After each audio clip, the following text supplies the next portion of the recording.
La historiografía oficial, sumamente influida por el paradigma anticomunista, se ha dedicado a manipular la historia de la Unión Soviética para criminalizar la historia y el legado del primer Estado socialista. Para cumplir con esta misión, estos académicos no han dudado en dar voz a todo tipo de elementos reaccionarios a los que les une la misión de combatir el comunismo e impedir la constitución de la organización independiente y revolucionaria de la clase trabajadora. No han sido pocos los elementos que han sido financiados por distintos servicios de inteligencia para verter ríos de tinta en contra de la URSS y concretamente contra Stalin. Pero esto ha ido tan lejos que nefastos personajes como Alexander Solzhenitsyn han sido considerados como ilustres escritores. Incluso Solzhenitsyn llegó a ganar el Premio Nobel de Literatura. El pasado, las acciones y las declaraciones de Solzhenitsyn dejan en muy mal lugar a la gente que recurre a él para criticar a la URSS. Por esta misma razón, en este vídeo quiero desenmascararle y sacar a la luz la verdadera cara de Solzhenitsyn. Así que vamos con el vídeo, esto es Red Planeta, comenzamos.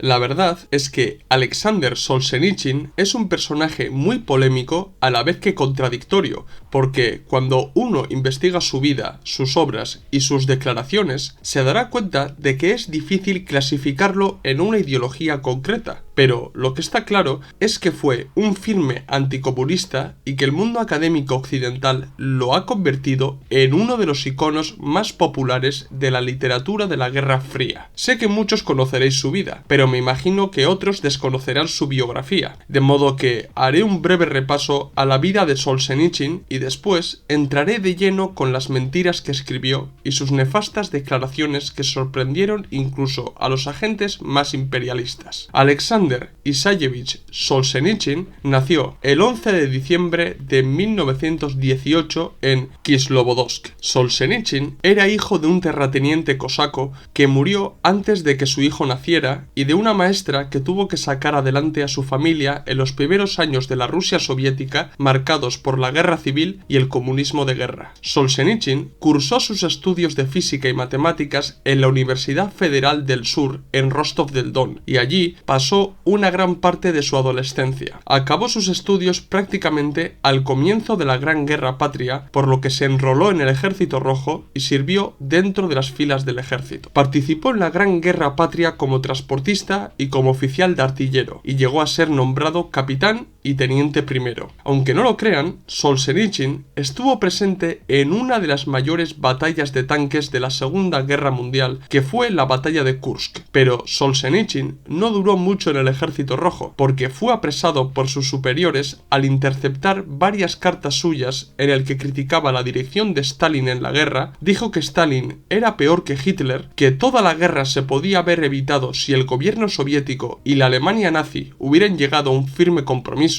por ende a una alianza. No solo eso, también mostró simpatías por el general Blasov, que había desertado las filas nazis para combatir contra el poder soviético. En definitiva, Solzhenitsyn fue acusado de realizar actividades contrarrevolucionarias dentro del Ejército Rojo, distribuyendo literatura anticomunista y nazifascista que socavaba la moral de los soldados soviéticos e introducía sutilmente las ideas reaccionarias del nacionalsocialismo. En verdad, Solzhenitsyn estaba en una encrucijada en la Gran Guerra Patria, porque como veremos más tarde, su chauvinismo le llevó a criticar a los invasores alemanes, pero no porque eran nazis, sino porque eran alemanes e invasores, y por otro lado, su anticomunismo le llevó a criticar a Stalin, al Estado Mayor, al gobierno soviético y al comunismo en general, lo que le dejaba en tierra de nadie. Ahora quiero compartir una reflexión con todos vosotros. Muchos critican que el arresto de Solzhenitsyn por criticar al Estado Mayor, a Stalin y ponerlo en peor lugar que Hitler era exagerado. Pero, ¿qué decisión hubieran tomado las autoridades británicas o estadounidenses si hubieran interceptado la correspondencia de un capitán o un teniente primero en el que criticaban a Roosevelt o a Churchill diciendo que eran peores que Hitler y que el sistema democrático burgués de estos países debía ser erradicado? Dejo aquí esta reflexión para que podáis pensar un poco acerca de este asunto. Sigamos. El caso es que en febrero de 1945 se abrió una causa penal contra Solzhenitsyn y el 7 de julio del mismo año fue sentenciado por el OSO, el Comité Especial del NKVD, a 8 años de trabajos forzados por su actividad contrarrevolucionaria dentro del Ejército Rojo. Huelga decir que la causa penal que se abrió contra Solzhenitsyn se inició durante la guerra, por lo que es erróneo afirmar que la pena impuesta a Solzhenitsyn se hizo tras la guerra y en el periodo de paz para la Unión Soviética. Fue juzgado durante la guerra. En aquellas condiciones, las causas penales que se abrieron estaban condicionadas por el ambiente de la guerra y sus resoluciones estaban destinadas a cortar de raíz cualquier conato que impidiera el correcto desenvolvimiento y dirección de la guerra dada por el Estado Mayor y sus mariscales. Tampoco es correcto que Solzhenitsyn fue enviado al Gulag, porque el Gulag en sí mismo no era un sitio, localización o campo en concreto. El Gulag era la Dirección General de Campos y Colonias de Trabajo Correccional. Lo correcto sería decir que Solzhenitsyn fue condenado a realizar trabajos forzados, o mejor dicho, trabajos correccionales, en los campos integrados dentro del sistema Gulag.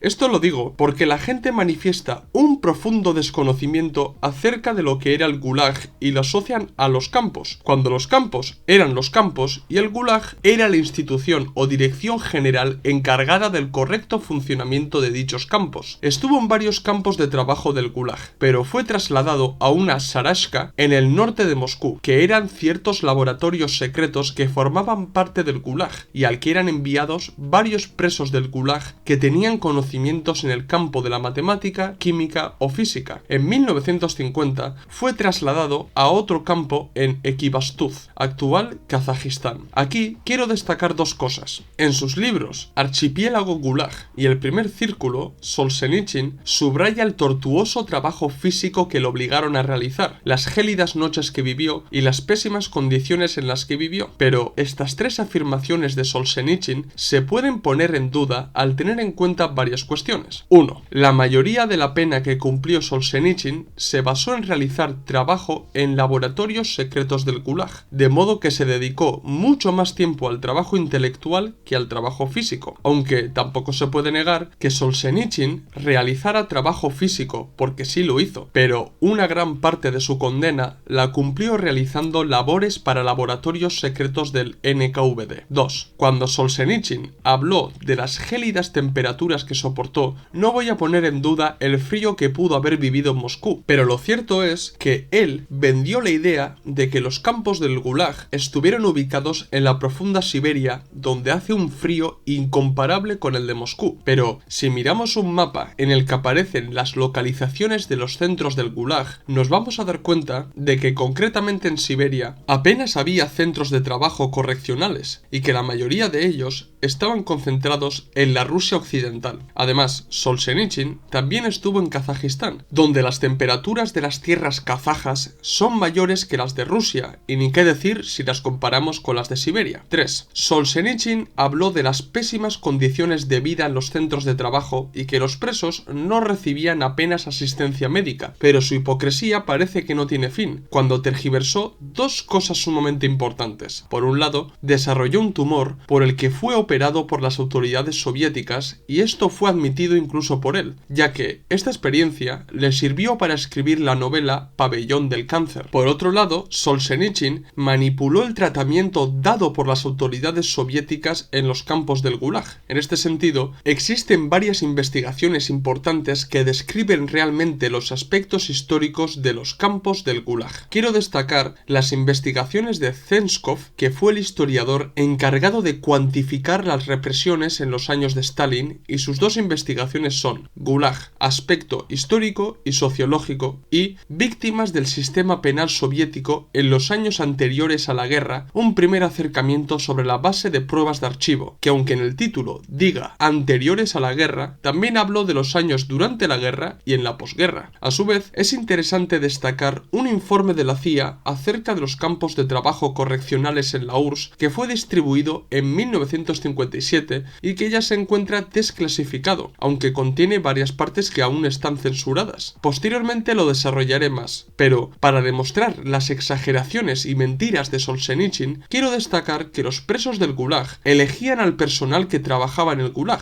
Los presos recibían una ración garantizada y en el documento especifican el menú y los presos que superaban el 100% de la producción que se les había impuesto recibían una ración suplementaria. El informe también dice que el trabajo era remunerado, aunque es cierto que una gran parte de la remuneración era retenida para mantener el campo. Todas estas cuestiones fueron omitidas por Solzhenitsyn con el único objetivo de presentar los campos de trabajo como campos de concentración y de exterminio nazis y sembrar animadversión hacia la URSS en los países capitalistas. Sigamos con la vida de Solzhenitsyn. El escritor ruso fue rehabilitado e introducido en la vida social y literaria de la Unión Soviética tras el famoso 20 Congreso del PQS, en el que entonces el máximo mandatario soviético Nikita Khrushchev leyó su discurso secreto en el que atacó ferozmente a Stalin e inauguró lo que se conoce como el deshielo khrushcheviano. Esta política del PQS de Khrushchev estaba destinada a dejar atrás los años de Stalin y crear una sociedad soviética más democrática y plural. De ahí que conceptos tan revisionistas como partido y estado de todo el pueblo defendido por Khrushchev cogieran fuerza y se impusieran en el discurso general del PQS. Gracias al deshielo y a la desestalinización de Khrushchev, Solzhenitsyn pudo publicar su libro Un día en la vida de Iván Desinovich en una de las revistas literarias más importantes de la URSS, que era el Nový Mír o Nuevo Mundo en castellano. El libro de Solzhenitsyn causó furor en la URSS, pero más aún fuera de la URSS, ya que su novela narraba la historia de un preso de un campo del Gulag y la dura vida que tuvo que vivir en uno de estos campos de trabajo correccional. La obra de Solzhenitsyn era un arma dirigida contra la URSS de Stalin y contra el Gulag, por lo que no es de extrañar que incluso el propio Khrushchev utilizara extractos de la novela de Solzhenitsyn para denunciar el gobierno de Stalin. Lo irónico de todo esto es que Nikita Khrushchev fue de los secretarios más activos en las represiones y uno de los cuadros del partido que más insistió en llevar a ucranianos a estos campos de trabajo. En general, Khrushchev, al igual que hizo con el discurso secreto, pretendió esconder su participación echando toda la culpa a Stalin. Como no, las primeras obras profundamente anticomunistas de Solzhenitsyn fueron vendidas masivamente en Estados Unidos y en Reino Unido, y bueno, en el resto de los países capitalistas, y los argumentos de este escritor fueron erigidos como verdades absolutas. Además, a esto hay que sumar que los argumentos y supuestos testimonios de Solzhenitsyn fueron complementados con trabajos de historiadores anticomunistas como Robert Conquest para crear la idea de la dictadura totalitaria soviética similar a la Alemania nazi. En los años de Khrushchev, Solzhenitsyn adquirió fama y trascendencia, pero tras la destitución de Khrushchev y la subida al poder de Brezhnev, las cosas empezaron a cambiar. Brezhnev, Kosygin y Andropov, por aquellos años jefe de la KGB, empezaron a poner trabas a las publicaciones y escritos de Solzhenitsyn porque hacían daño al sistema político soviético y ayudaban a los países capitalistas en su hostigamiento político contra la URSS. En 1967, Yuri Andropov propuso al Comité Central del PQS crear un nuevo directorio dentro de la KGB para hacer frente a la inteligencia soviética dentro de la URSS, y tras aprobarse la creación de este nuevo directorio, los escritos de Solzhenitsyn fueron incautados masiva y repetidamente. En 1969 escribió una carta a la Unión de Escritores Soviéticos para denunciar la censura que estaba sufriendo por parte de las autoridades soviéticas, pero su protesta le sirvió para ser expulsado de dicha unión. En 1970 le decidieron dar el Premio Nobel de Literatura por exponer supuestamente los crímenes y las atrocidades del gobierno soviético de Stalin, pero Solzhenitsyn no quiso presentarse en Estocolmo, ya que creía que no podría regresar a la URSS y porque estaba trabajando en su obra más importante, que era Archipiélago Gulag. Aún así, su plan no le salió nada bien, porque en 1974 se le quitó la ciudadanía soviética y fue expulsado del país de los soviets bajo la acusación de que era un traidor y enemigo del pueblo soviético. Pero lo importante aquí es que un año antes vio a la luz en París la conocidísima obra de Solzhenitsyn, que es Archipiélago Gulag, y fue publicado precisamente en París país para evitar que las autoridades interceptaran toda la obra, como ya lo hicieron con varios fragmentos de este libro. Ahora me quiero detener un momento en esta obra de Solzhenitsyn. La obra de Solzhenitsyn hoy está considerada como un libro indispensable para entender lo que eran los campos de trabajo del Gulag, ya que en el libro Solzhenitsyn da un panorama aterrador de estos campos y ha contribuido a que en el imaginario colectivo se asocie estos campos de trabajo con los campos de concentración y de exterminio de la Alemania nazi. En el libro, Solzhenitsyn parte de sus propias experiencias y de supuestamente de testimonios de otros presos que estuvieron en estos campos, aunque nunca quiso revelar la identidad de estos presos, por lo que Solzhenitsyn fue criticado duramente en el campo de la historiografía oficial por no aportar pruebas específicas y objetivas respecto a lo que relata, lo que le lleva a perder credibilidad. Concretamente, el libro de Solzhenitsyn es puro subjetivismo y poco objetivo, con la clara intención de criminalizar el comunismo y la URSS. Por esta misma razón, esta obra se ha convertido en una base material idónea para los anticomunistas para criticar a la URSS y presentarla como un constante gulag.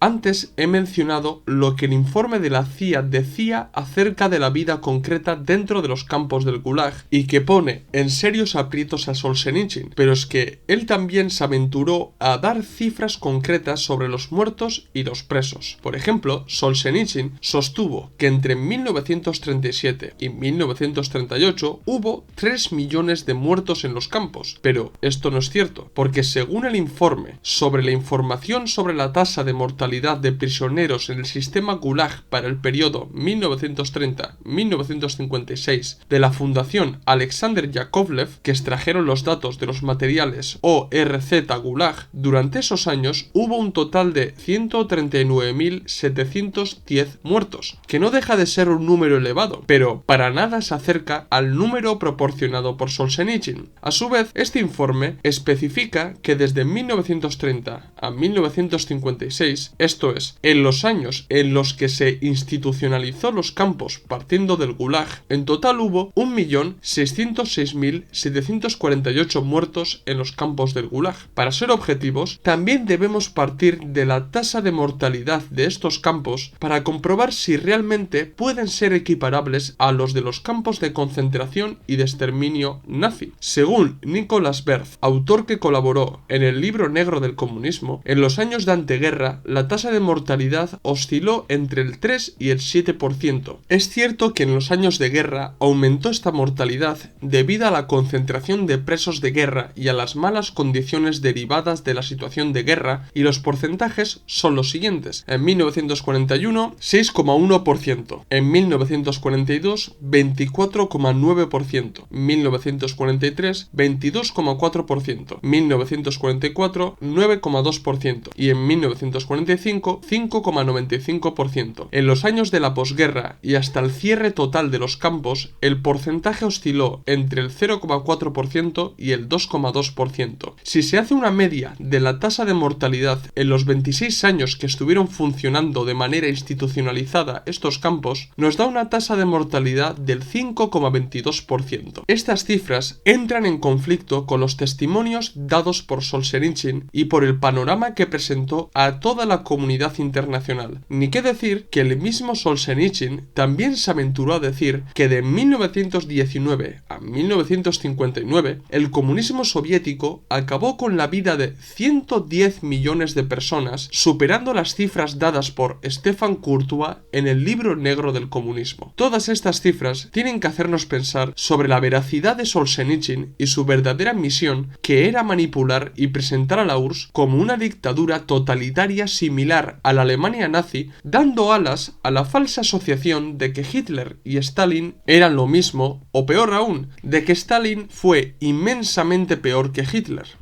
Como he dicho antes, a Solzhenitsyn se le quitó la ciudadanía soviética y salió de la URSS hacia la República Federal Alemana, concretamente a Frankfurt. También estuvo un tiempo en Suiza, pero en 1975 decidió trasladarse a Estados Unidos, donde pensó que tendría mayor trascendencia y repercusión mediática. En verdad, Solzhenitsyn no se equivocaba, porque trasladarse a Estados Unidos le permitió convertirse en un vocero anticomunista y uno de los iconos más importantes importantes de la literatura anticomunista de la Guerra Fría. Pese a permanecer en Estados Unidos, no creáis que Solzhenitsyn acabó abrazando el modo de vida y cultura estadounidense, ya que Solzhenitsyn era anticomunista, pero también era un profundo nacionalista ruso que despreciaba la cultura occidental y a menudo hablaba de la decadencia moral de Occidente. Su fama aumentó de sobremanera en Estados Unidos, porque dio un discurso en el Senado y fue el principal conferenciante en el Congreso del sindicato Fal-Coi. Durante esos años, Solzhenitsyn hizo varias declaraciones que sorprendieron a más de un supuesto demócrata occidental, ya que Solzhenitsyn se convirtió en uno de los paladines en la lucha contra lo que llamaban el totalitarismo comunista soviético, pero él mismo defendía posturas cercanas al fascismo ruso, mezclado con una nostalgia romántica con los años de la Rusia imperial zarista. ¿Cuáles fueron las declaraciones estrambóticas de Solzhenitsyn? A continuación os voy a hablar sobre ellas. A lo largo de su vida, sostuvo que la URSS podía haber evitado la Gran Guerra Patria si Stalin hubiera llegado a un firme compromiso, por ende, a una alianza real con Hitler. Esta declaración sorprendió a muchos anticomunistas, porque la historiografía oficial siempre ha defendido de que el pacto Ribbentrop-Molotov fue una alianza entre la URSS y la Alemania nazi para repartirse Polonia. Sin embargo, Solzhenitsyn rechazaba esta idea y defendió que no hubo ninguna alianza y que el gobierno soviético debería haberse aliado realmente con los nazis. Después del final de la guerra de Vietnam, Solzhenitsyn insistió a los diplomáticos estadounidenses que no debían bajar los brazos y rendirse, sino que debían declarar otra guerra a los vietnamitas en aras de que el comunismo no se expandiera por Indochina. También habló sobre la revolución de los claveles de Portugal y afirmó que la OTAN, o en su defecto Estados Unidos, tenía que intervenir en Portugal para evitar que la revolución se materializara, porque según él, la revolución podía suponer el acercamiento de Portugal al Pacto de Varsovia y al comunismo. Solzhenitsyn tuvo más declaraciones para Portugal, y en ellas afirmó que la independencia de las colonias de Portugal era una verdadera desgracia y que Estados Unidos no podía permitir que las recién independizadas colonias entraran dentro de la esfera de influencia del bloque del Este. A su vez, criticó, atacó y tachó de traidores a los políticos, diplomáticos y literatos estadounidenses que abogaron por una coexistencia pacífica con la URSS y el bloque del Este. Contrariando a estas personas, Solzhenitsyn instó a Estados Unidos a aumentar su capacidad bélica y la producción de armas nucleares, y para justificar sus posturas belicistas, mintió descaradamente diciendo que la URSS tenía de 5 a 7 tanques y aviones más y que en unos años los soviéticos tendrían muchas más bombas nucleares que Estados Unidos. Solzhenitsyn también habló sobre España y lo hizo después de la muerte del dictador Franco. La transición española fue un episodio muy complejo de la historia de España y se deben analizar todas las contradicciones de clase y la pugna entre estos para entender todo el proceso en su totalidad. Pero es cierto que los primeros años post-Franco aumentaron las luchas obreras y las huelgas, pues el 20 de marzo de 1976 Solzhenitsyn viajó a Madrid y allí sería entrevistado por el programa Directísimo en prime time. Solzhenitsyn tenía claro que su misión era hablar de los muertos del comunismo y de la dictadura totalitaria soviética para desacreditar a los comunistas españoles y hacer creer a la gente que la transición, si no era dirigido bien, podría desencadenar en la dictadura del proletariado en España. No solo eso, Solzhenitsyn insultó a los últimos fusilados del franquismo, criticó a los liberales progresistas que se alegraron por la muerte de Franco y dijo que en la España de Franco los españoles tenían mucha más libertad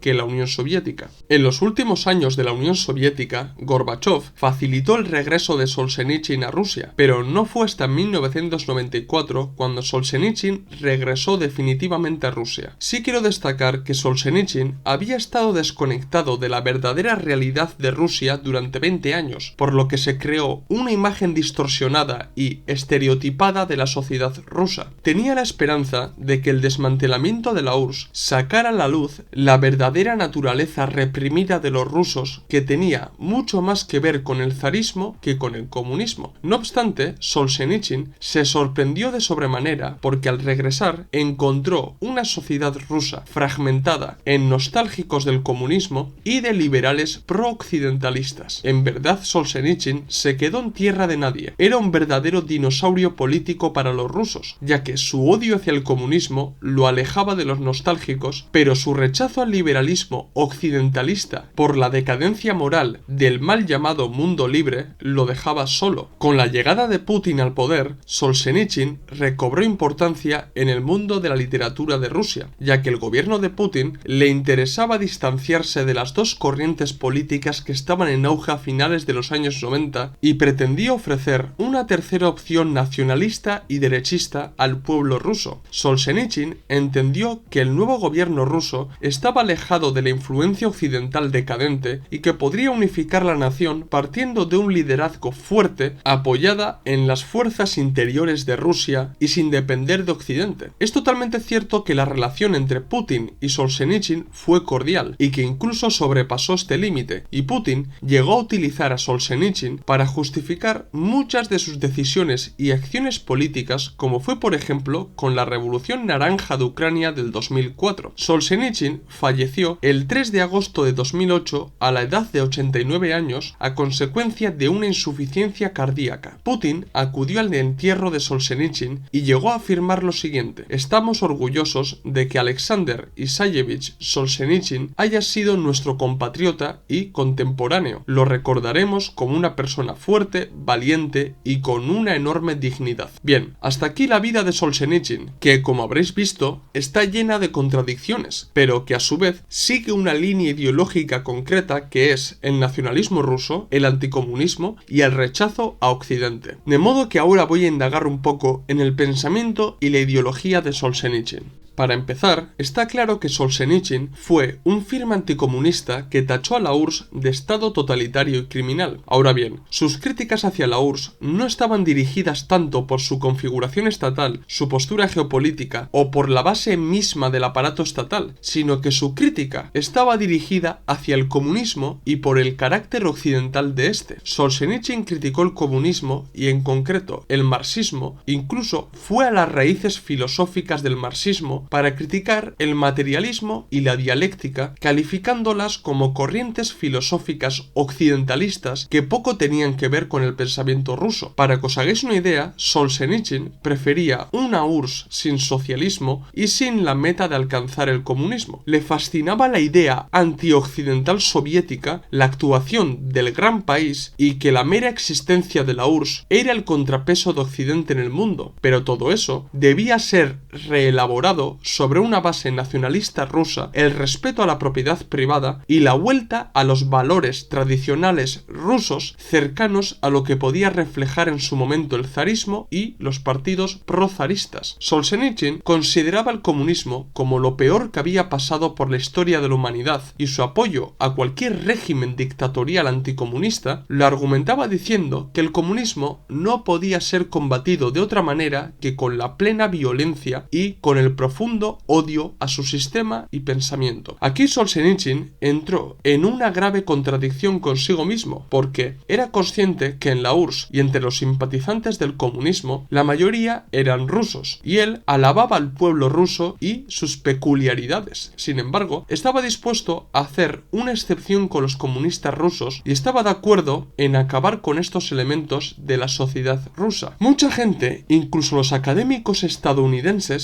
erraron al creer que la oposición de Solzhenitsyn al comunismo y al régimen soviético le llevaría a la otra trinchera, quiero decir, al bando de las democracias burguesas occidentales influenciadas por las principales ideas liberales y humanistas. Pero Solzhenitsyn no era ni liberal ni demócrata y mucho menos occidentalista. Para Solzhenitsyn, el socialismo soviético no era más que una parte de la desgracia de todas las sociedades del siglo pasado y la otra parte de la desgracia historia era el capitalismo occidental liderado por los anglo-estadounidenses. Solzhenitsyn no guardaba ninguna simpatía por los demócratas liberales, al contrario, entendía que Occidente había impuesto en el mal llamado mundo libre una sociedad única creada a imagen y semejanza del modelo social anglo-estadounidense. Rechazaba este modelo debido a su nacionalismo ruso y criticó a los países capitalistas de Occidente de medir el progreso de terceros países partiendo de sus propios estándares. Para ser más concreto, os voy a leer la siguiente cita de Solzhenitsyn. Existe la creencia de que todos aquellos otros mundos están solo siendo temporalmente impedidos por débiles gobiernos, por fuertes crisis, por su propia barbarie o por la incomprensión para tomar la vía de las democracias plurales occidentales y adoptar su forma de vida. Los países son evaluados y juzgados según el incremento de su progreso en esta dirección. Sin embargo, esta concepción es el fruto de la incomprensión occidental de la esencia de los otros mundos. Es un resultado de medirlos equivocadamente a todos con el mismo criterio occidental. La imagen real del desarrollo de nuestro planeta es completamente diferente. Defendió firmemente que el acomodamiento, el cosmopolitismo, el ateísmo, renegar de las tradiciones y culturas nacionales eran el cáncer de las sociedades occidentales y que éstas no tenían ningún derecho a imponer su modelo al resto de los países porque el sistema social occidental estaba condenado a morir por la decadencia en la que se había sumido. Esto es lo que dijo Solzhenitsyn. Resulta cada vez menos probable que el estilo de vida occidental se convierta en el modelo a seguir. Hay advertencias significativas de la historia para una sociedad amenazada de muerte. A su vez, Solzhenitsyn nunca escondió su antijudaísmo porque llegó a alabar los pogromos que hubo contra los judíos en la Rusia zarista, ya que estos elementos judíos fueron los gérmenes que gestaron la conspiración bolchevique en Rusia. Es más, consideró la Revolución de Octubre como una revolución llevada a cabo por judíos. Si bien es cierto que muchos bolcheviques venían de familias judías, la afirmación de Solzhenitsyn no es para nada acertada, porque la Revolución de Octubre fue la revolución del proletariado destinada a tomar el poder y encaminarse al socialismo. Esa revolución no se hizo en aras del judaísmo ni nada por el estilo, pero su ridícula generalización antijudía le llevó a asociar a sus enemigos en Rusia, que eran los judíos, con los comunistas. El error más grande de los elementos capitalistas de Occidente fue elevar a Solzhenitsyn al nivel de un paladín que luchaba contra el totalitarismo y la dictadura por la libertad, porque en verdad Solzhenitsyn no era amante de esa libertad que se destila en Occidente. No es nada extraño que cuando Solzhenitsyn dio rienda suelta a sus pensamientos, muchos intelectuales de las democracias burguesas occidentales se hicieran la siguiente pregunta: ¿cómo puede un hombre, que en esencia es un ejemplo de pensamiento totalitario, luchar contra el totalitarismo? Lo que se les escapaba a estas personas era que no pocos nazis, fascistas y prozaristas lucharon contra el supuesto totalitarismo soviético. A fin y al cabo, ser anticomunista no convierte a una persona en liberal o democrático burgués. Un anticomunista puede ser fascista, islamista fundamentalista o tercerposicionista. He aquí la ceguera occidental de los intelectuales anticomunistas de Estados Unidos que les impidió ver la verdadera naturaleza y el pensamiento de Solzhenitsyn. A su vez, Solzhenitsyn criticó lo que él llamó conciencia desespiritualizada y el humanismo irreligioso de Occidente. Pese a que Solzhenitsyn no se destacaba precisamente por ser una persona religiosa, entendía que las religiones, en su caso la ortodoxa, ponían ciertas reglas y límites al egoísmo desmedido de los seres humanos. Así se expresó Solzhenitsyn. Este criterio ha hecho del hombre la medida de todas las cosas que existen sobre la tierra. Ese mismo ser humano imperfecto, que nunca está libre de jactancia, egoísmo, envidia, vanidad y toda una docena de otros defectos. Estamos ahora pagando por los errores que no fueron apropiadamente evaluados al inicio de la jornada. Por el camino del Renacimiento hasta nuestros días, hemos enriquecido nuestra experiencia, pero hemos perdido el concepto de una entidad suprema completa que solía limitar nuestras pasiones decisiones y nuestra irresponsabilidad. Entonces, ¿en qué línea ideológica o de pensamiento podemos meter a Solzhenitsyn? Solzhenitsyn era un eslavófilo opuesto al comunismo porque lo calificaba como una dictadura totalitaria, pero que también se oponía a las democracias occidentales. Solzhenitsyn podríamos decir que se acercaba a las ideas tercerposicionistas de Iván Ilyín, partidario de que Rusia debía buscar su propio camino alejado del sovietismo y de las democracias occidentales. Esto es lo que escribió Iván Ilyín en su artículo sobre la Rusia del futuro. La Rusia del futuro deberá encontrarse a sí misma, a su propia específica y original forma de gobierno. No son pocos los que califican a Iván Ilyín como un fascista ruso que quiso adaptar, o mejor dicho, crear un fascismo a la rusa, pero también es cierto que Ilyín comenzó a distanciarse del nazismo, no tanto del fascismo, tras la Gran Guerra Patria y porque los alemanes consideraron a los eslavos como Untermensch o personas inferiores en castellano. Solzhenitsyn simpatizaba con estas ideas de un fascismo a la rusa que enarbolara los valores tradicionales y lo ruso. Por ejemplo, la adaptación de la idea mussoliniana de las corporaciones, o mejor dicho, del Estado corporativo, se adaptaría a Rusia partiendo de los Zemstvos, o los gobiernos locales que se crearon en Rusia tras las reformas liberales del zar Alejandro II.